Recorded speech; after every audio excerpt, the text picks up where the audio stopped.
എന്നാലും ഈ ചർച്ചയിൽ പങ്കെടുത്തുകൊണ്ടിരിക്കുന്ന CPM-ന്റെ മാന്യൻ, ആ മാന്യൻ പറഞ്ഞ കാര്യങ്ങൾക്ക് ആദ്യം മറുപടി നൽകാൻ ആഗ്രഹിക്കുകയാണ്. ആ മാന്യൻ എൻ്റെ ഭാഷയുടെ സൗകുമാര്യത്തെക്കുറിച്ച് ഇവിടെ വലിയ ഒരു പ്രസംഗം നടത്തിയല്ലോ. അദ്ദേഹം എന്നെ ഉപദേശിക്കുകയാണ്, ഇന്ത്യയിലെ പ്രധാനപ്പെട്ട ഒരു രാഷ്ട്രീയ നേതാവായ രാഹുൽ ഗാന്ധിയെ കുറിച്ച് അങ്ങനെയൊന്നും പറയരുതെന്ന്. പ്രിയപ്പെട്ട മാന്യ, ആ ഭാഷ ഞാൻ പഠിച്ചത് അങ്ങയുടെ വലിയ നേതാവുണ്ടല്ലോ VS അച്യുതാനന്ദൻ, അദ്ദേഹത്തിന്റെ കയ്യിൽ നിന്നാണ്.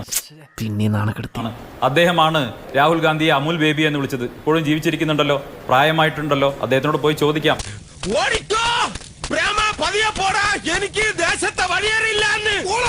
നിങ്ങളുടെ നേതാവ് തന്നെയാണ്. പിന്നെ രാഹുൽ ഗാന്ധി എപ്രകാരമുള്ള നേതാവാണെന്ന് കൃത്യമായി കേരളത്തിന്റെ മുന്നിൽ വരച്ചിട്ടത് നിങ്ങളുടെ തന്നെ സംഘടനയാണ്. കൽപ്പറ്റയിലെ രാഹുൽ ഗാന്ധിയുടെ ഓഫീസ് തകർത്ത് ആ രാഹുൽ ഗാന്ധിയുടെ കസേരയിൽ കൊണ്ടുപോയി വാഴ വെച്ചത് SFI ആയിരുന്നു.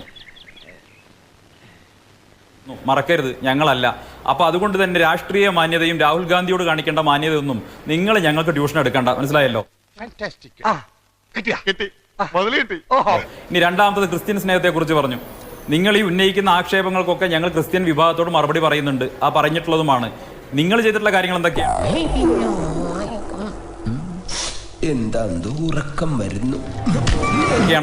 അങ്കമാലിയിലെ വെടിവെപ്പ് മറന്നുപോയോ?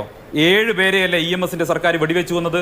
അങ്കമാലി കല്ലറയിൽ ഇപ്പോഴും കിടക്കുന്നുണ്ട് കമ്മ്യൂണിസ്റ്റ് സർക്കാർ വെടിവെച്ചു വന്ന 7 ക്രൈസ്തവ സഹോദരങ്ങളുടെ ഭൗതിക ശരീരം. എനിക്ക് ഓർമ്മയില്ല. ഇവനൊന്നും ഓർമ്മയില്ല. എനിക്ക് ഓർമ്മയില്ല. നിങ്ങൾക്ക് ഓർമ്മയുണ്ടോ കാര്യങ്ങൾ? ഇനി നിങ്ങൾ തകർത്ത കാര്യങ്ങൾ പറഞ്ഞല്ലോ. അങ്കമാലി ലിറ്റിൽ ഫ്ലവർ ആശുപത്രി കയറി തല്ലി തകർത്തത് ആരാണ്?